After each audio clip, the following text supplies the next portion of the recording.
Foi, pessoal, tá gravando então, abrindo aqui oficialmente o que seria o último encontro então do nosso série de workshops que a gente está com o Andrei aqui, né? A gente estava conversando antes de começar a gravar, como que o mês passa rápido, né? Já vai se encontrando para o último workshop, né? Então, de antemão, já vou passar a bola para ele. Você já conhece o pessoal aqui, então vai ser uma oportunidade aí também de finalizar isso aqui com uma chave de ouro.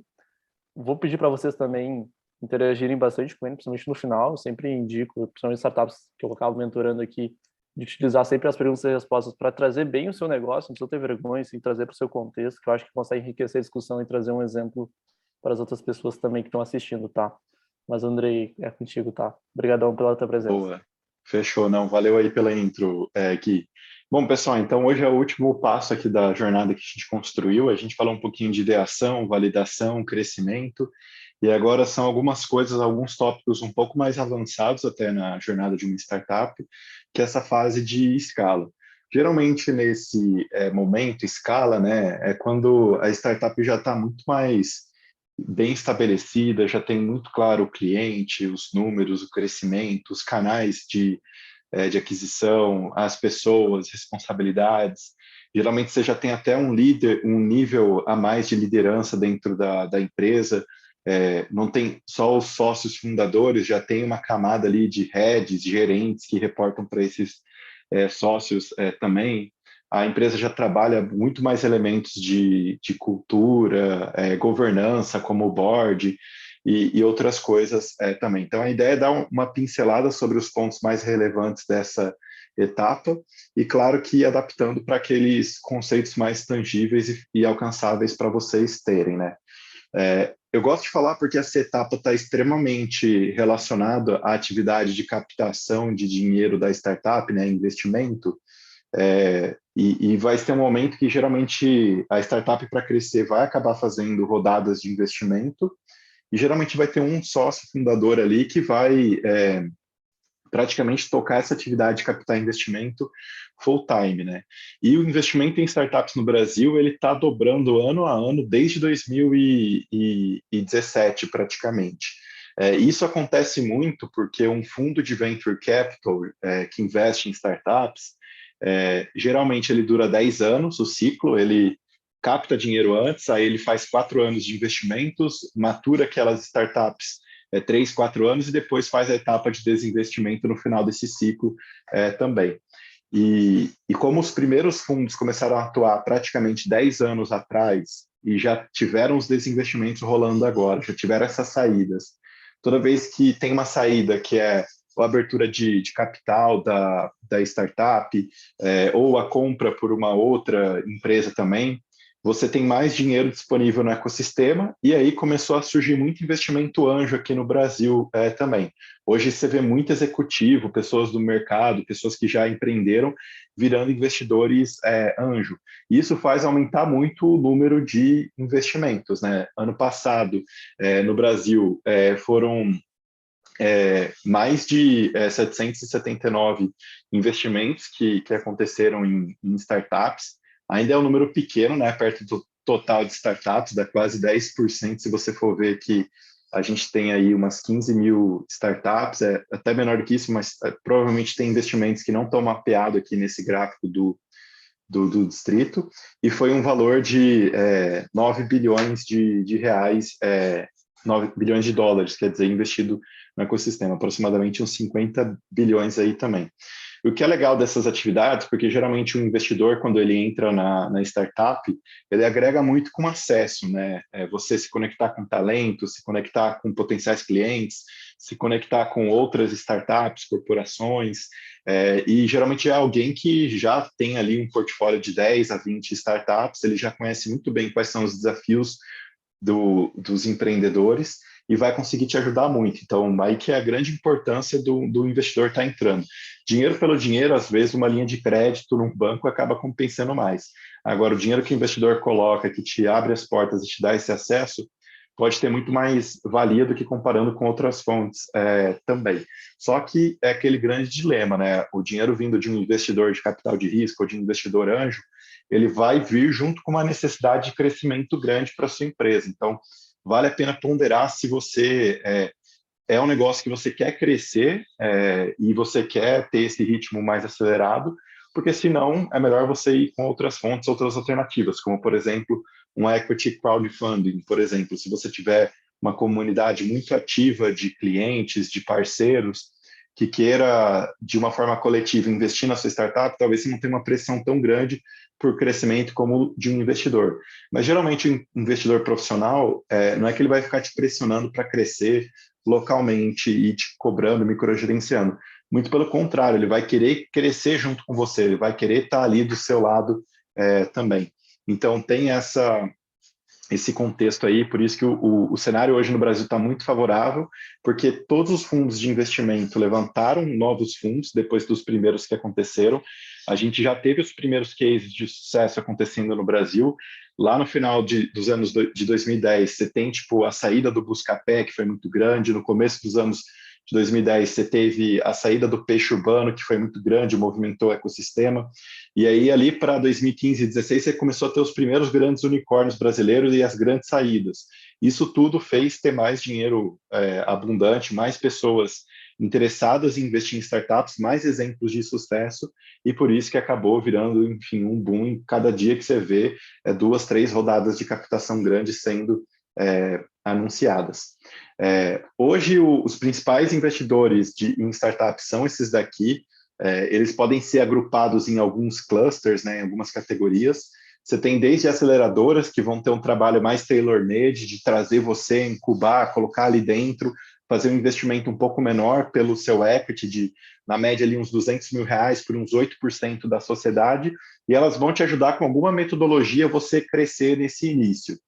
Você também tem o tipo de investimento anjo, que é bem similar os tickets, mas hoje o investimento anjo no Brasil ele se profissionalizou tanto que você já tem grupos de investimento anjos como a FEA Angels, a GV Angels, a Poly Angels, o Insper Angels, que eles estão investindo quase R$ 1,5 milhão, dependendo. Então já é uma rodada até mais profissional do que aquele anjo que investia da pessoa física 50, 70, R$ 100 mil, como antigamente. Então, tem também essa categoria anjo. Aí tem o pré-seed, que é muito atrelado a um momento pré-operacional da startup. Pré-operacional é muito ainda quando você está com o produto na primeira versão, rodando alguns MVPs, fazendo teste, é tudo ainda muito novo e tem muito mais incerteza. E aí vai até R$ 1 milhão, mais ou menos aqui no Brasil, até 15% da sociedade. Então, assim, aceleradora, anjo e pré-seed é meio que um momento até meio pré-operacional, mas tudo está relacionado também a essa fase seed inicial. E aí a fase seed, geralmente a startup já tem que estar numa fase ali de crescimento, já ter passado aquele período de validação, tem muito chão ainda pela frente, mas já são rodadas que podem chegar até R$ 5 milhões de investimento e pode chegar até 25% da sociedade. Posterior a esse grande período dessa jornada aí de validação e crescimento, pré-seed, seed, que tudo no final é seed, acontecem as series, né? As series são rodadas maiores, mais profissionais. Uma Series A pode chegar até 30 milhões, por exemplo, Series B até uns 50 milhões, e isso vai indo, vai até, tipo, o iFood, por exemplo, está na Series D, já levantou mais de 500 milhões, por exemplo. Então, são só rodadas subsequentes, só vai diluindo mais, e cada vez que vem mais dinheiro, muda bastante o desafio, né? A Series A é bem quando a empresa está no momento de escala, e uma Series B já é com o momento que a empresa já está até mais estabelecida, quase virando uma corporação de fato ali, com umas 500 pessoas praticamente. Então, se você olhasse esse mapa 5 anos atrás, não existiam tantas opções disponíveis como existem hoje também. Então, por isso que está muito em alta, porque você tem muitas fontes, muitas opções e players para estar investindo hoje em startups. E aí, para saber quando é a hora de captar investimento, o que eu já percebi trabalhando com muitas startups de forma geral, é que pelo menos assim, um faturamento acima de 10 mil mês para começar, um número de clientes que, se você atender outras grandes empresas, uns 100 clientes já dá um peso bom, e se você atender mais de 1.000 usuários, se for B2C também já é um peso bom. Atração acima de 2 dígitos no mês, acima de 10%, pelo menos há uns 6 meses já consecutivos é importante. A solução minimamente validada ou com essas premissas mais estabelecidas. e com alguma estratégia de crescimento rodando. Então, você já tem um produto no ar, você já sabe que, para o produto dar certo, a gente está usando o canal de aquisição palestras, a gente está usando marketing de conteúdo, a gente está usando mídia paga, por exemplo. É importante já ter alguma estratégia minimamente de crescimento validada. Eu já vi startup captar dinheiro com muito mais do que isso e já vi captar com muito menos do que isso, principalmente se os fundadores já tiveram experiências anteriores prévias muito relevantes. Pode ser que a pessoa aposte muito em você. E geralmente o investidor ali no começo, ele está mais preocupado com o tamanho do mercado e com o time, a sua capacidade de execução, do que o produto no ar em si. Mas isso daqui é um baseline que eu observei e já vi, tipo, não é nada científico, ultra mega validado, mas que tendo isso daqui aumenta muito a sua chance de conseguir um investimento de investidor profissional. E aí o que é sempre legal pensar, né, nessa parte por que você vai precisar desse dinheiro? Às vezes tem gente que quer captar só porque está todo mundo captando dinheiro, e isso não faz sentido algum. O quanto que você precisa, porque dinheiro demais mata também, cria entropia, acomoda, e você deixa de ser criativo quando você capta muito investimento. Então, é melhor você ter um orçamento ali que roda por volta de uns 30 mil no mês, do que você já começar de cara com um orçamento que vai em 300 mil por mês e você já começa em berço esplêndido, se acomodando, achando que tem que trazer mais gente para conseguir crescer. E a escassez ela gera uma criatividade, um estresse muito interessante para as startups também. Então, é legal saber que valor que você precisa. E geralmente esse valor que você precisa vai estar atrelado a o que você tem que fazer para crescer. Então, esse último aspecto, como você vai usar para crescer, é mega relevante. Então, antes de qualquer um aqui pensar nesse momento mais avançado sobre captar investimento, por que precisa, quanto e como você vai usar, são perguntas super reveladoras e que é importante estar fazendo ali no começo. E aí vem uma outra coisa, né? Há tempos atrás, eram muitos investidores que iam atrás das startups. Hoje em dia, você tem tanta iniciativa de fomento, tanto programa, tanta coisa disponível no mercado, que tem que ser inverso. Você que precisa escolher os investidores que você quer. E aí eu acho que é sempre legal você avaliar pelo portfólio e track record, né? Então, portfólio, você dá uma olhada nas startups que aquele investidor já investiu ou nas realizações que ele já fez e vê se você se identifica com as empresas que estão ali, se você gosta e queria ser uma que está lá. E track record, se ele já tem um histórico bom e resultados que comprovam que ele tem uma boa capacidade. E a melhor forma de fazer isso é conversando com as startups que ele já investiu. Como é que é a relação, o que você acha, como é que surgiu, como é que é o acompanhamento, e aí você vai saber se compensa ou não. E também, acho que uma grande proposta de um investidor é o networking, né? A capacidade de ligar, fazer essas conexões, seja com conhecimento, clientes, talentos ou outros investidores, igual eu falei. Então, é muito natural que o investidor, ele tem startups que já quebraram no portfólio dele. E aí vamos supor que você está precisando de um sócio. É muito propenso a chance de sucesso do investidor te indicar um potencial sócio, porque ele já conhece uma startup que deu errado e ele vai poder ir lá e conectar, por exemplo. Clientes, ele já vai ter um networking grande no mercado, porque provavelmente o investidor, ele não é que o dinheiro é próprio dele. Muitas vezes ele capta dinheiro com alguém. Isso pode ser um family office, por exemplo, da família dona da Natura, da família dona da Votorantim, da família dona da Suzano. São esses family offices que gerem heranças e eles investem. E empresas também investem em fundos. Você pega, por exemplo, o Banco Votorantim, uma das empresas mais ativas em fundos de venture capital no Brasil. Então, ele tem um networking geralmente muito bom no mercado que ele pode apresentar para ajudar a sua startup crescer também. E alguns pontos importantes.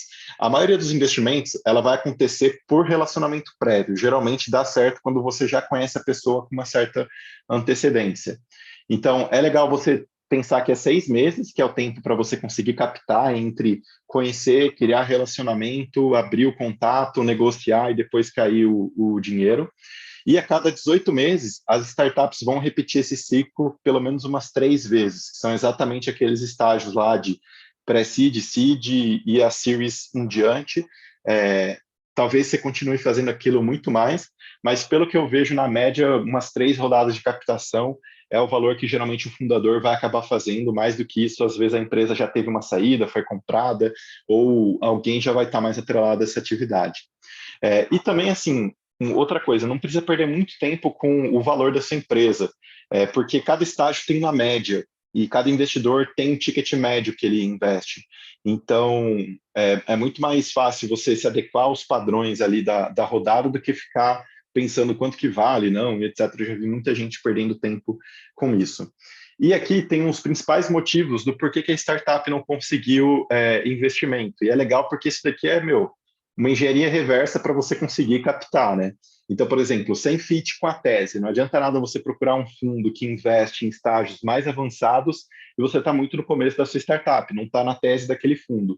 A tese é basicamente o que o fundo acredita para investir na sua empresa. Geralmente ela está relacionada a uma vertical, então tem fundos que investem só em agronegócio, ela está relacionada ao tamanho do cheque, tem fundos que investem só 300 mil, tem fundos que investem 1 milhão, 5 milhões, acima de 10 milhões, então é importante você entender o cheque. Tem fundos que não vão investir se a sua startup tem a tecnologia terceirizada, tem fundos que só vão investir em indústria que eles conheçam, tem fundos que não vão investir em startups que competem no mesmo mercado. Isso tudo é disponível, existe mapeamento sobre o que cada fundo acredita e faz. Se um dia alguém quiser depois ver, entender melhor as teses de fundos de investimento, me dá uma mensagem que eu mando um estudo bem completo que compila a tese de todos. O outro é uma introdução fria, então a pessoa não te conhecia, você não conhecia ela, e as não rolou. As chances de maior sucesso é quando a introdução é quente. E a melhor forma de introdução para um fundo ou para um investidor é você fazer uma própria startup do portfólio te introduzir. Então, isso é legal porque, assim, antes de você ir abordar um possível fundo, vai falar com uma startup do portfólio, vende para ela, faz ela comprar a ideia e aí você pede para ela te indicar depois. O outro é um negócio as usual, então é um negócio normal, não é uma startup na essência do modelo de negócio. Tecnologia terceirizada a gente já falou, time incompleto, esses são os principais critérios. Os investidores vão ver se o time tem as competências para construir o negócio, a gente até falou de time aqui. A falta de track record, então você não conseguiu mostrar que você tem resultado.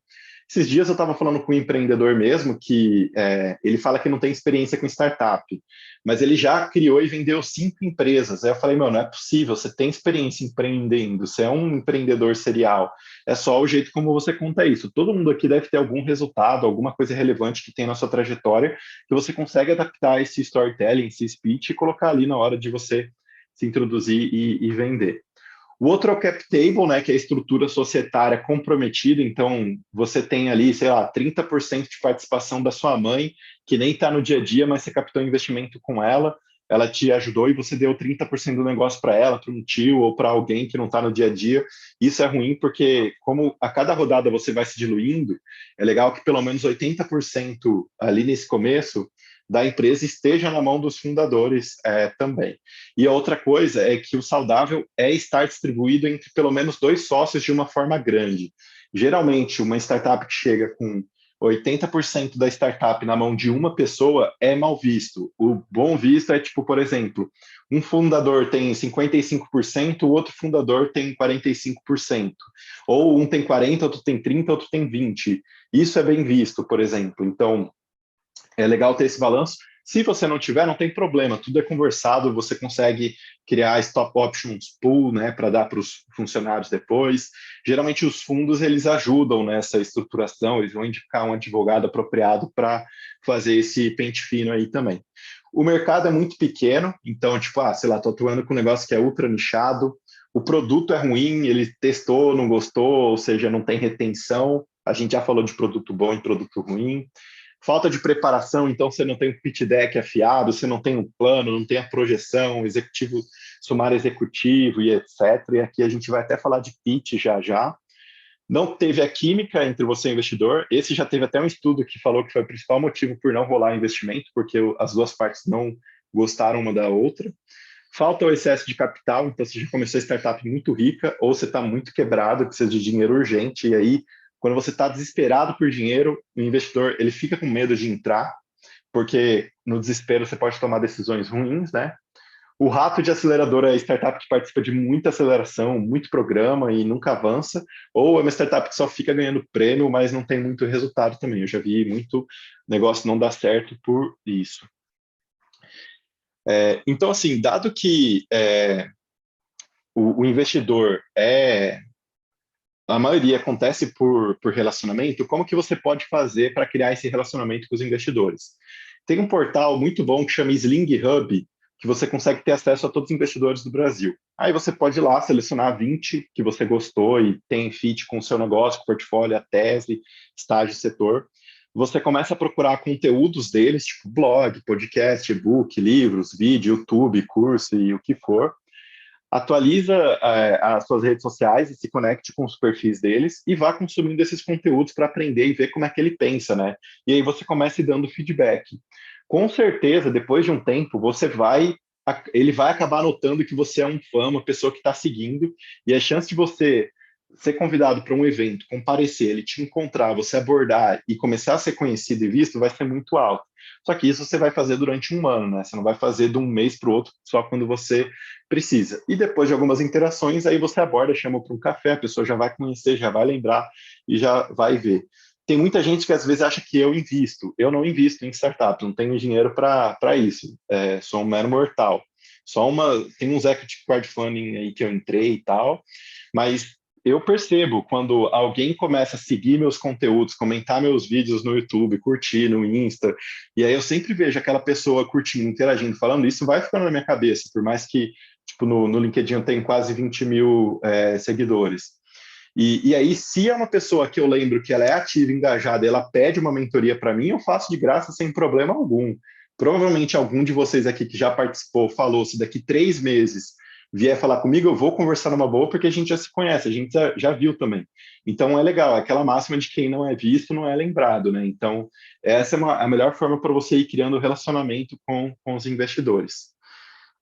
E aí, acho que um ponto que é super legal do pitch deck, que é a ferramenta mais utilizada, né, como material para captar investimento, eu vejo muita gente querendo focar assim, como você faz a apresentação e como você faz a oratória, que é a parte externa. Mas o mais importante do pitch deck, é como é que está o seu time, a atração, os resultados, a proposta de valor, os diferenciais, modelos de negócio, tamanho de mercado, o relacionamento com esses investidores antes. Isso é muito mais importante do que só o pitch deck lá na frente também. E tem sempre uma frase que eu gosto de falar, que é um bom negócio, ele supera qualquer deck ruim. Já ao contrário, não vai dar certo, muitas vezes. Então, antes de querer ter uma apresentação matadora, um pitch deck matador, contratar um designer, uma agência que vai fazer isso, foca primeiro em ter um negócio que é bom, que cresce, que está no mercado legal e com um time bom, que as chances de dar certo vai dar muito melhor. Eu já vi pitch decks, assim, horríveis, mas que os negócios eram bons. É que hoje em dia está tão competitivo que, é igual o inglês 10 anos atrás. Você precisava ter.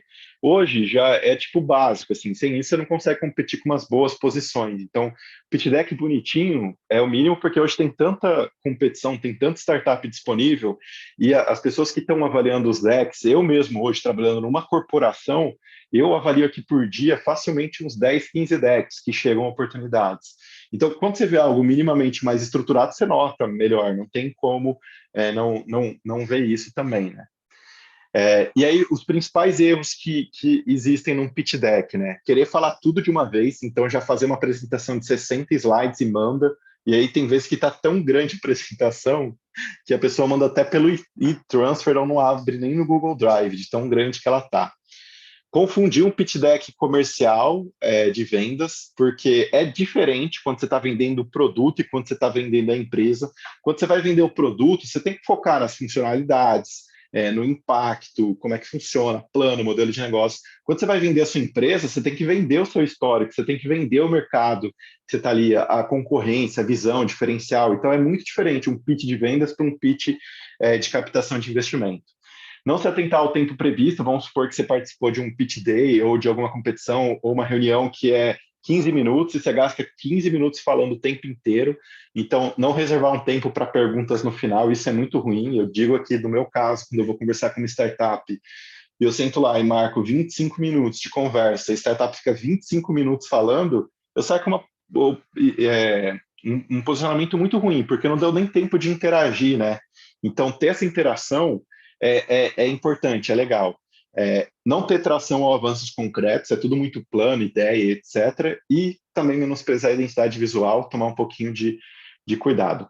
O que não precisa, então, num pitch, né? Missão, visão e valores, tipo, gente, isso daqui é coisa de sorveteria do interior do Paraná, não sei, tipo, na parede, assim, não precisa mais disso.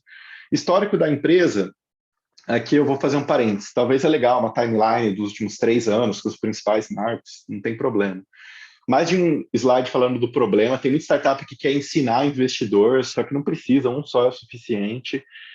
Foto e nome de todo o time, além dos fundadores e sócios, aí fica parecendo, tipo, empresa júnior, assim, tipo, 30 pessoas num slide, não tem necessidade, só os mais relevantes. Um slide falando que você não tem concorrente ou que é uma oportunidade única, dificilmente, porque como investidor ele vê tudo, não tem necessidade disso. Identidade visual é igual do template disponibilizado, só para encher a informação. Vamos supor que você vai se candidatar lá para a ACE, e a ACE tem um modelo de pitch, você pega e só preenche informação e usa exatamente o template que eles deram. A ideia não é essa, né? A ideia geralmente é você colocar na sua carinha. Números e informações sem fonte, geralmente, quando um analista for analisar se faz sentido investir na sua startup, ele vai ter que montar um racional de tamanho de mercado. E aí ele vai precisar acessar as fontes que estão no deck. Então, se não tiver, já é um motivo ruim. Parece até meio trabalho acadêmico isso, né? Se é um documento aberto, é muito zoado, então manda sempre em PDF. E passar de 10 MB no tamanho também é ruim, porque 10 MB é meio que o padrão aí, máximo das principais coisas, plataforma, seja WhatsApp, Slack, e-mail e etc. Quem se destaca é porque já conhecia os investidores antes, se planejou para o tempo que tinha, cumpriu a agenda, trouxe as informações mínimas necessárias, gerou interesse às perguntas, foi transparente e vulnerável ao ponto de engajar os investidores na missão. Então, pega muito bem para o investidor e para a gente quando chega uma startup que traz o desafio muito claro que ela está tendo, porque você compra aquele desafio com ela. Então, não tem problema você abrir a real do que não está indo bem, o que você precisa de ajuda. E se você teve propriedade para responder os detalhes do negócio. Então, as informações do mercado, até ok, você não está na ponta da língua, mas se perguntar para uma startup, para você, a quantidade de clientes, faturamento, se não souber, é meio que algo meio ruim, assim, porque é uma informação básica para você ter sobre a empresa, né? Então, aqui tem uma estrutura básica de modelo de 15 a 20 slides que você pode seguir, com o resumo da startup, uma frase ali na capa, tamanho na área de mercado, como funciona a solução, quem é o time, como monetiza, como que o produto é distribuído, quais são os resultados atuais, quais os próximos passos e ajuda que precisa, quanto a gente está captando e por quê, como a gente vai usar o valor, como é o cap table atual e contatos no final. Contatos no final é super importante, porque você manda só um obrigado, obrigada, e a pessoa encaminha para alguém, aquela pessoa que recebeu não consegue te acionar se não tiver o contato. Eu já vi, olha, estou para falar para vocês que 60% dos pitch decks que eu recebo não tem os contatos no finais. Então, esse é um detalhe assim, que faz total diferença para qualquer coisa que você for fazer aí da sua startup. Outro aspecto que o pessoal aqui do Tecnopuc sempre me pergunta muito é sobre como formar a sociedade, né? E aí é super legal você pensar em critérios de comparação. Vamos supor que você já fundou a empresa, está querendo trazer um novo sócio. Legal você ter critérios como, por exemplo, investimento financeiro que cada um já fez, investimento de tempo que cada um já fez, relacionamentos e contatos no mercado, conhecimento e capacidade de produção da tecnologia, atração de talentos. E aí você pode pensar outros à vontade, mas não se pega muito só porque você teve a ideia. É legal pensar em aspectos mais tangíveis como esses. Você coloca na tabelinha esses aspectos e as pessoas, dá uma nota de 1 a 10, tira as médias ali e faz uma proporção em relação ao 100% do equity da empresa, e aí você consegue dividir a estrutura societária de uma maneira justa, que fica boa, confortável e transparente para todo mundo também. Geralmente essa é a forma que as startups mais usam para dividir a sociedade. Outra pergunta que é muito comum aqui no Tecnopuc também é como que eu faço a transição de uma dedicação meio período para total, né, de part-time para full-time. A atividade part-time que você consegue fazer é muito do que a gente falou ali no começo, né, dos workshops, análise de mercado, validação, formar o time, tudo isso você vai fazendo assim, enquanto você está em outra coisa. A partir do momento que você viu que a startup começou a crescer e captou investimento, aí você pode se dedicar inteiramente. E aí, acho que assim, se você está se dedicando meio período e a atividade for muito prazerosa, você nem vai perceber o tempo passar, de tão vidrado que você vai estar. Outra coisa bacana, vai sem pressa, sem pressão, tem muita gente que quer acelerar as coisas, mas o que eu observo de quando a pessoa tem a ideia para que ela comece a validar e depois fica full time, é de 1 ano e meio a 2 anos. Então, tipo, não precisa correr e ficar desesperado. Tem que dar tempo ao tempo para você ir maturando isso também. E geralmente a pressão é porque você fica vendo tanta notícia que acontece, tanta gente criando startup, tanto a coisa de unicórnio e não sei o que, Shark Tank, foi para um evento com um unicórnio brasileiro e não sei o que, essa bolha toda, e aí você fica naquela ânsia de querer se comparar e tal, e aí isso também é receita para dar ruim. Não tem problema nenhum você tomar um pouco mais de tempo do que os demais. Então, evita se cobrar muito. Outra coisa que é o ponto de virada para ficar full time. Se você focar na startup, em monetizar ela, para ela ficar viável e conseguir remunerar os sócios, as pessoas e a operação, você vai ter muito mais segurança na hora de fazer esse processo, né? Mas vai chegar uma hora que você vai precisar arriscar, não tem como. E aí eu gosto muito de um livro que chama 10.000 Startups, do Felipe Matos, que ele foi fundador de uma aceleradora grande no Brasil, a Startup Farm, que já fechou. Ele hoje é presidente da Associação Brasileira de Startups, e nesse livro ele fala lá uma hora um negócio que chama salto de fé, que é muito legal. É impossível saber se a startup vai dar certo ou não, mas você tem que dar uma hora um salto de fé ali no penhasco, construir o avião voando e não vai ter fórmula, critério, coisa que defina isso. Mas se você já tem um faturamento, já tem clientes, tem contato, conseguiu captar investimento, talvez você fica muito mais confortável em empreender, né? E, inclusive, eu já vi muitos investidores que olham o planejamento familiar, pessoal e financeiro das pessoas que estão fundando a startup. Se tem uma reserva, se está estruturado, se está bem. Mas detalhe, eu já vi investidor investir na startup e a frase, eu lembro muito assim, eu estava num comitê, ele falou assim, olha, ele precisa fazer isso dar tão certo por conta dos filhos, que eu tenho certeza que ele vai fazer dar certo e vamos investir nele. Então, tudo é meio que um balanço, né? Não dá para cagar tanta regra assim também, mas o consenso geral que eu já vi muito investidor falando se a pessoa está meio desesperada, ela pode tomar decisões ruins. Eu acho que tem que ter um meio termo, né, entre a recompensa e o risco também. Outra coisa que me perguntam muito aqui no Tecnopuc, nesse momento de escalar um negócio, é como você pode transformar um negócio tradicional mais para o digital, né?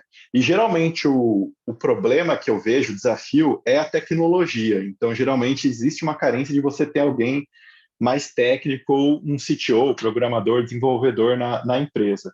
Então, o que é legal você para fazer essa transição? Ir mapeando esse processo que você faz, sem ter problema de não escalar as coisas e fazer as coisas manualmente para criar esse fluxo, porque no final do dia, toda tecnologia, ela é meio que um workflow, é um fluxo, é um processo automático que acontece. Então, se a startup tem bem clara a metodologia dela, o fluxo, os processos, os inputs, outputs, como que isso é processado, os desafios do cliente, o que dá mais certo ou não, o que cola, na hora de entrar uma equipe de engenharia ali para atacar, já vai estar tudo muito mais certeiro, porque os alicerces estão bem construídos também, por mais que a tecnologia vai ser toda os tijolos, a concretagem da coisa também.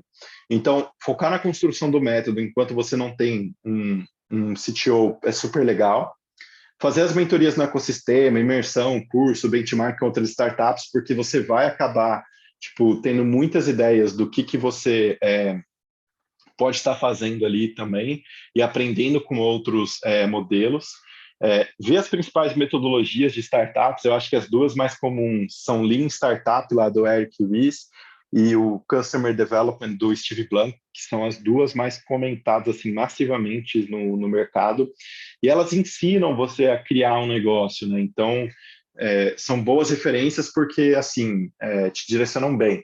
E aí eu também tenho esses 2 livros em PDF, se alguém quiser, depois eu posso estar enviando sem problema algum. E o primeiro negócio vai dar errado, isso é certeza. é só mudar depois, é o que toda startup faz. Não teve uma startup que começou com um produto que ela não pivotou depois. Então, você consegue ir ajustando a rota, e essa é a principal diferença do negócio tradicional para uma startup, né? O negócio tradicional, geralmente, ele vai mudar um aspecto do negócio. Já uma startup, ela muda meio que por completo ali o modelo de negócio, o público, o produto também, né? Um pouco mais abrupto também. Bom, era isso, pessoal. Então, esse módulo aqui de escala que eu tinha preparado para a gente falar sobre esse momento foi muito relacionado a investimento, né, de startup, porque geralmente o que eu percebo que o pessoal mais tem dúvida. Claro que nesse momento de escala, tal, a gente poderia falar muito aqui de cultura, operações, governança, mas a gente vai ter sessões individuais aí também, o pessoal do Tecnopuc vai agendar algumas mentorias. Então, quando for algum desafio mais específico, a gente pode aprofundar, pegar, acabei não trazendo, porque investimento é um tema muito denso, cultura é um tema denso, operação também governança permeia um pouco de todos, são os outros pilares aqui de escala que geralmente eu trabalho e falo. Mas, assim, para quase todos os desafios, todas as etapas, estágios, tem algumas referências, conforme o apetite de vocês de quiserem saber mais, eu também posso ir trazendo sem problema algum. E aí, eu vou mandar essa apresentação para vocês, tem os meus contatos aqui também, fico super à disposição, mas a gente vai ter um tempinho agora para dúvidas e perguntas que vocês podem trazer cases, validar alguns pontos e tudo mais também. Pessoal, só um recadinho rapidinho. Para quem entrou depois, faz o favor para mim de mandar aí no chat o nome da startup para eu botar na chamada. E também pode se à vontade também, caso vocês não queiram abrir o microfone, pode mandar ali pelo chat, tá? Já que, pô, tem na ordem aqui, eu tenho primeiro a Helena, depois a Juliana, tá? Oi, pessoal. Andrei, adorei a nossa aula de hoje, estava muito bom, muito claro. E daí eu tenho uma pergunta de alguns investimentos, assim, que a gente já teve proposta, assim, que é de não dar dinheiro, mas dar, tipo, uma assessoria. E daí eles geralmente nos falam entre 5% a 10% do equity que a gente tem que dar para eles, e eles nos acompanham por 5 anos. Eles não dão dinheiro, nem garantias de dar dinheiro, mas daí eles tipo, põem à disposição um time de advogados e coisas do gênero, e aulas e consultorias, e daí a gente, teoricamente, teria acesso a essas coisas. O que tu acha disso? Legal. Eu acho que, assim, tem prós e contras. É um modelo que, no curto prazo, não ajuda muito e não é muito bem recomendado. Mas, no longo prazo, pensando na sua formação, né, como empreendedora, pode ser super legal para você aprender, ver como é que funciona, etc., e absorver isso. E, futuramente, num outro negócio lá na frente, vai ser muito, muito válido e você vai conseguir andar por contas próprias. Eu acho que se eles pegam só até 5%, tá ok. Geralmente, no mercado, um advisor, que é um pouco desse papel, até 2, 3% é interessante. É o que é trabalhado geralmente lá naquele modelo do Founder Institute, né? Que você até paga um valor, eles pegam um equity e eles vão assessorando. Eu acho que é ver assim, os cases que eles possuem, ver se dos cases que eles possuem tem coisas relacionadas ao seu mercado, porque não adianta nada eles quererem te ajudar com tudo isso se eles não tiveram networking bom na indústria que você está atuando. E eu acho que da Zé Fértil, pelo que eu me recordo que você contou, não é tão trivial, tão simples assim de entender, né? Então, tipo, eu fico imaginando que se eu fosse um advisor na sua startup, para te abrir as portas, eu teria um pouco de dificuldade. É claro que, assim, para algumas grandes corporações, para talentos, investidores, eu daria, mas para potenciais clientes, eu não tenho contato nessa indústria, então eu penaria. Então, acho que é fazer um double check no quanto que eles são conectados com esses pontinhos, talentos, mercados, potenciais clientes, investidores e tudo mais. E ver se na cláusula não tem nenhuma coisa tão assim, pegadinha nos aspectos de saída, de liquidez, quando acontecer, tipo cláusula de preferência, porque às vezes você faz uma puta saída, só que aí na venda da startup eles tinham preferência no evento de liquidez, até tipo sei lá, às vezes tem gente que põe até 3 vezes o investimento, aí muito do que ele investiu, não investiu, mas de alguma outra coisa ele pega e no final não sobra nada para você. Então, nesses casos, se você não é alguém que você confia extremamente, conhece e sabe que tem boa índole, é legal pegar um advogado aí de startups do ecossistema que faça um double check para você. E muitos advogados de startups, no começo, não vai cobrar nada para startup, porque eles trabalham meio que no longo prazo. E aí, se você precisar da indicação de algum advogado, alguém que possa ajudar assim, me dá um toque também, que eu penso em alguns nomes e eu te apresento alguém para pelo menos ler o documento, ver se está alinhado, se está ok, e até ele vai poder direcionar se ele acha que vale a pena ou não. Mas eu entenderia assim, como que é o modelo de trabalho, tipo, a gente vai ter uma reunião mensal por mês de resultado, como que você vai me acompanhar, como que você vai ajudar, quais são as metodologias que vocês trabalham. Aí eu acho que eu vejo com bons olhos e pode ser que faça sentido sim. E principalmente, Helena, se você sentir que algumas coisas você ainda não é tão completa, tipo, você, por exemplo, não está com o time todo formado, você não tem a parte de tecnologia, você tem alguma deficiência assim muito impactante no negócio, aí eu vejo com bons olhos a entrada deles, porque aí de fato eles podem acabar agregando bastante, né, de modo geral.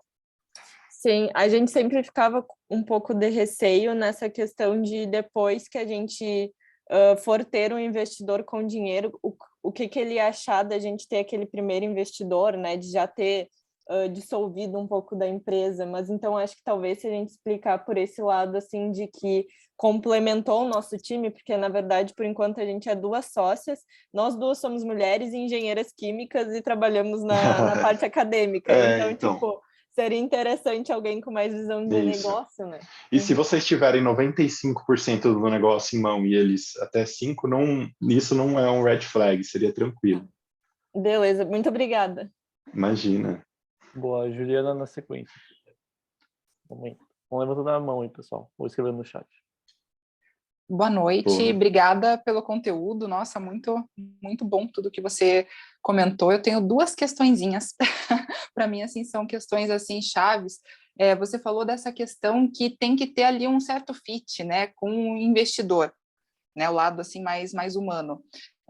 Qual que é o perfil, geralmente, que os investidores, assim, eles sentem mais segurança? Sabe aquela startup que é gerenciada por aquele pessoal que é mais, digamos, faca no dente, né? Chega chegando ali, mais pé na porta, ou, assim, tem esse lado mais humano? O que você vê, Legal. assim?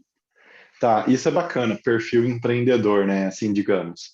O benchmark para perfil empreendedor no mercado são as competências que são trabalhadas no Empretec, do Sebrae. Então, você digitar aí, tipo, competências empreendedoras, Empretec, você vai achar vários elementos. E é aquilo ali porque, assim, é um estudo mega completo, com empreendedores de todo lugar do mundo, tem coisa da ONU e não sei o que e tal. Então, aquilo é super bem visto de modo geral e é bem em linha também. O que eu percebo é que depende muito do estilo do investidor, mas todos vão olhar alguns elementos básicos. Eles vão olhar a sua conexão com o problema que você está resolvendo, então isso se desdobra até no brilho no olho que você tem com aquilo. E geralmente, se você é uma pessoa que sofreu daquele problema antes e está resolvendo aquele problema agora, isso é muito bem visto também. Mas, se você era de uma indústria completamente diferente, você viu a oportunidade numa nova indústria, você era do mercado de, sei lá, você vendia automóvel, e aí você está criando uma fintech, você está com gana no olho, às vezes isso é bem visto também. Então, tem esse ponto. Os investidores vão olhar muito assim a sua capacidade de relacionamento, porque a toda hora você tem que estar conversando com o mercado, então o seu networking, como é que você é relacionado com talentos, se você tem algum pezinho em algum centro de ensino, isso é muito bem visto por investidores, porque vai mostrar a sua capacidade de trazer gente para a empresa, que é super importante. E aí, networking na indústria também, então você conhece potenciais clientes, é bem relacionado no mercado, você tem uma certa reputação, isso é bem visto também. Aí tem alguns aspectos de resiliência, inteligência emocional. Então, pode ser que em muitas conversas com investidores, eles vão fazer perguntas desafiadoras para ver como você lida com a situação. eu já presenciei alguns casos que o investidor vira e fala, achei essa solução ruim, já vi umas 10 bem melhor, só para ver como é que você reagia. Então, se ele percebe que você não tem assim uma coachability, sabe? Não é muito cabeça aberta, meio professor de Deus, fala muito, não dá chance para ele perguntar, interagir, é meio que dono da razão. Ontem eu conversei com uma startup que, gente do céu, a pessoa ficou 20 minutos vendendo que era pós-doc em Stanford, já tinha estudado no MIT, que não sei o quê, vendeu a empresa para B2W, aí virou diretor no Madeiro, aí foi para o Delivery Center e não sei o quê e tal. Foi horrível para mim. Eu falei, nossa, grande bosta, assim, no final do dia eu não consegui tirar dúvidas, perguntar, interagir, ficou aquele negócio super assim,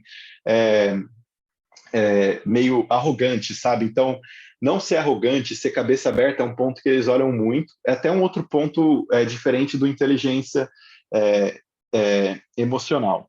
E eu já vi muito olhar para planejamento pessoal, então, seu autoconhecimento, o que você gosta ou não gosta de fazer, como que é a relação com família, amigos, vida financeira, saúde, tudo isso é aspecto, porque pensa que você, como empreendedora, né, é um jogador de futebol, é o cavalo ali do negócio, né? Então, você tem que estar assim bem para tocar isso, né? Num ritmo bem intenso. Então, acho que esses são os principais pontos que eu vejo de perfil empreendedor. E aí, eventualmente, se você vai para um fundo que as pessoas são do mercado financeiro, lá da Faria Lima e não sei o quê, eles vão ter mais aquela pegada de investment banking, private banking, de executivo, não sei o quê, trabalhar o dia inteiro e vida louca, etc.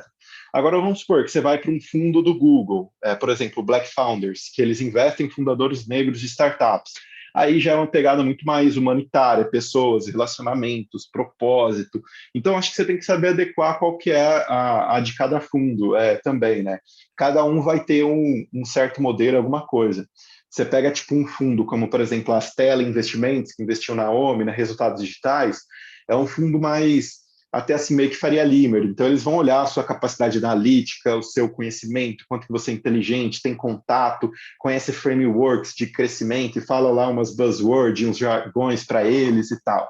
Agora, você vai para um fundo mais tipo a Bossa Nova Investimentos, que é mais da massa, eles vão ver muito mais a sua até brasilidade da coisa, o que você traz de diversidade, coisa diferente, muito mais pessoas. É claro que é importante o resultado, o faturamento e tal das coisas, mas eles não são tão assim, coxinhas, né?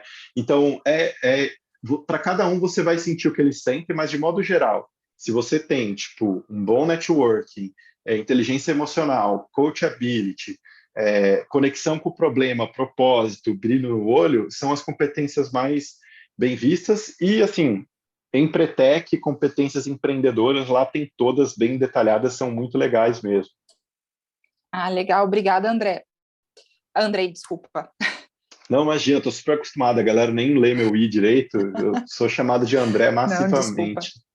Eu tenho mais só uma questão, porque assim, eu tenho um problema sério de sociedade, então até vou abrir aqui, né, para o pessoal, que assim, a gente não tem formalizado sociedade ainda, divisão, todo mundo trabalha na parceria mesmo, porque acredita na solução, acredita na empresa, isso eu acho mais legal, sabe? Então a gente já faz um tempo que já está rodando, a gente dá certo até hoje, mas não tem nada no papel.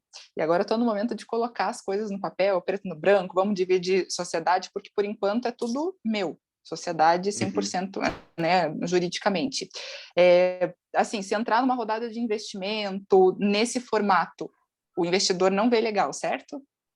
Isso, vai ter um red flag. Hoje em dia, né, no começo, você não precisa ser ultra mega formalizado. Se você fizer um documento, uma apresentação, que tem esses critérios que a gente conversou, uma tabelinha, anota o sócio, a divisão, e você mandar um e-mail para o pessoal depois, fala, pessoal, conforme a nossa conversa, divisão de sociedade com essas porcentagens, esses critérios, você coloca o print do negócio, etc., e manda eles darem um de acordo, já vale como comprovação. Eu já vi startup usando print de WhatsApp para falar como é que ficou a divisão societária. Então, geralmente, o primeiro investidor ali no comecinho, ele vai ser aberto, é só ter alguma forma de comprovação. Só não dá para ficar nas palavras, né? Tem que ser alguma coisa que pode ser o print do WhatsApp ou e-mail ou qualquer outra forma que você mande, a pessoa dê um de ok, um de acordo.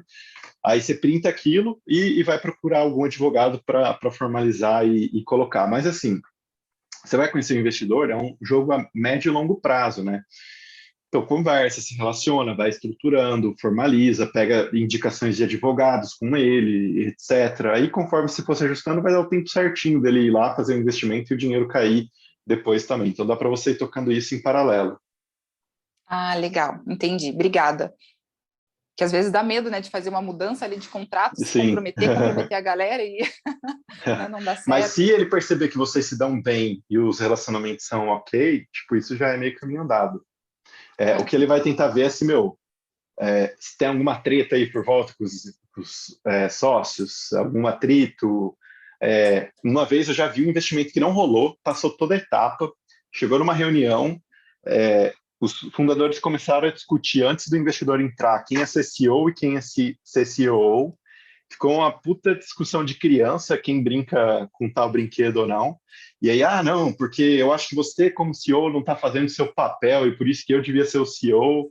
Gente, tipo assim, startup no começo, foda-se assim o título, você tem que fazer um pouco de tudo, independente de ser CFO, CTO, CMO.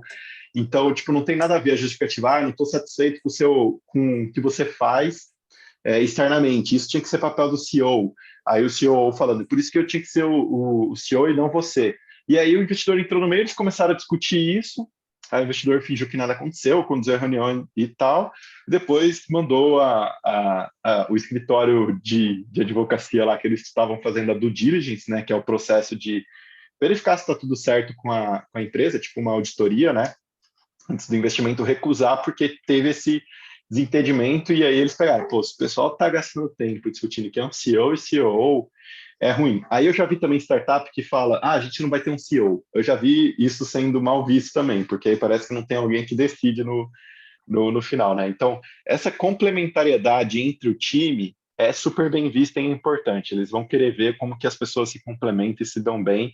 E aí um ponto que é super importante, eu não comentei aqui também, é o seguinte, se você, que nem a Helena comentou, que a sócia dela é da academia, etc. Vamos supor que ela conhece a sócia dela há 10 anos, veio da mesma cidade, estudou junto, viveu uma vida inteira junto com ela, e hoje elas são sócias, isso é mega bem visto. Pessoas que trabalharam antes, que tiveram experiências, já se conhecem há longo tempo, isso é muito bem visto pelos investidores também, então eles vão tentar analisar como é que esse relacionamento entre o time ali também. Ah, legal. Obrigada, Andrei. Imagina. Guilherme, tá com a mão levantada aí para a gente fechar, então, mas tem 4 minutos, né? Boa, não, é rapidinho. Primeiro, só queria te parabenizar aí pela apresentação. Eu não peguei os três primeiros slides, eu acho, mas do que eu vi, eu gostei muito, achei muito legal.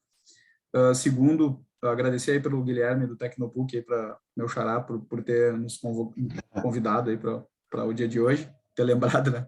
E dizer para Helena Schneider, da Zell Fértil, que tem uma forma ali, Helena, com a dúvida que tu falou ali, que dá para tu fazer uma coisa que tu dá os 5%, mas tu fica ancorada no potencial de valorização da empresa. Então, por exemplo, se a empresa vamos dizer que vale 1 milhão, daí tu vai dar o equivalente a 50 mil. Se ela valer 10 milhões depois, vai ser bem menos, o percentual vai ser menor, entendeu? Ele vai flutuar conforme a valorização da empresa. Bem rapidinho, mas eu acho que te ajuda bastante nisso, porque tu perde essa questão, mas depois se a empresa valer tanto, daí, bom, se valer tanto, vai diluir o teu percentual desse investidor, né? Sim, Desculpe bem aí, interessante. Andrei. Obrigada, Guilherme. Não, só achei que valia a pena falar isso. E a Vai minha... valer mesmo. Descanso para a garganta, super bom. Eu estou me metendo aqui. Mas a nossa empresa, ela está próxima de chegar no 100 mil de faturamento por mês. E aí, o que eu queria ver contigo, assim, o que tu acha que a gente pode... O que tu acha que seria melhor? A gente já começar a fazer uma aproximação com investidores. Eu tive um contato direto lá com o pessoal da Agir. Eles me procuraram, na verdade, pelo LinkedIn,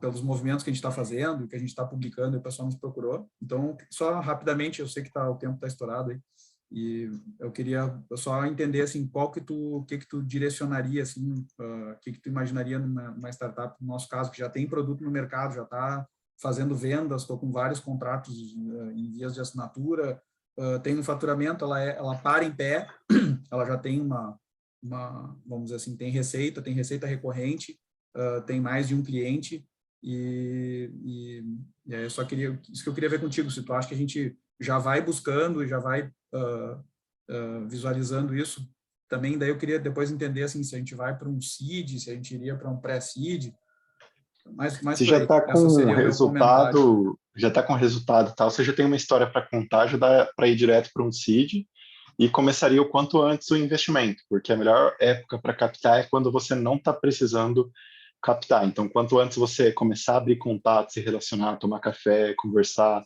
fazer mentoria, vai fazendo mentoria, tipo, pegando feedbacks, percepções, aí o investidor vai te dar uma missão, você vai lá e resolve, volta depois de 3 meses com aquela missão resolvida, usa o Investor Report para estar falando para ele updates, mês a mês, avanços, KPIs, crescimento, desafios, pedidos de ajuda, assim, cria um CRM, né, tipo, potenciais fundos que eu conversei, fundos que estão fazendo manteria, mantendo um relacionamento, vai nutrindo e, a hora que você abrir a rodada, você informa todo mundo, já vai estar todo mundo conhecendo você e vai ficar muito mais fácil aí também, né?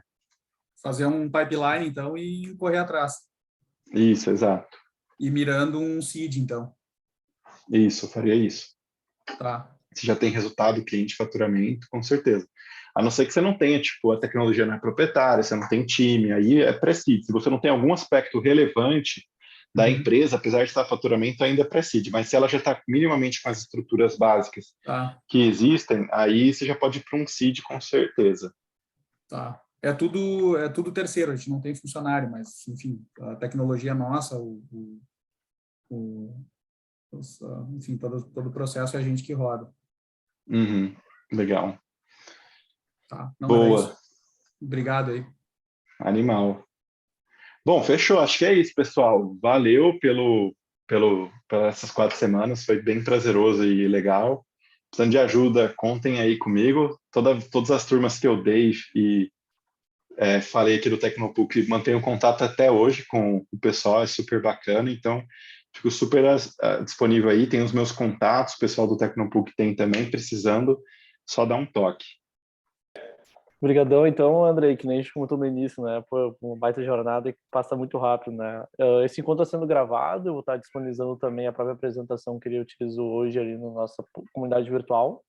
Os contatos também estão ali, a gente vai estar desenvolvendo e, que nem eu comentei, eu incentivo vocês sempre a se conectarem com os mentores que a gente traz aqui, desenvolvam relacionamentos com eles, são pessoas que você consegue utilizar para ajudar vocês aí nos percursos, tá? Mas agradecer aí, pessoal, assim, um bom início de noite para todo mundo, bom descanso para quem descansa e bom trabalho para quem trabalha, né? Vamos lá, então. Valeu, Boa. pessoal. Valeu, tchau. galera. Até mais. Falou, galera. Um abraço. Obrigado. Obrigada, abraço, até.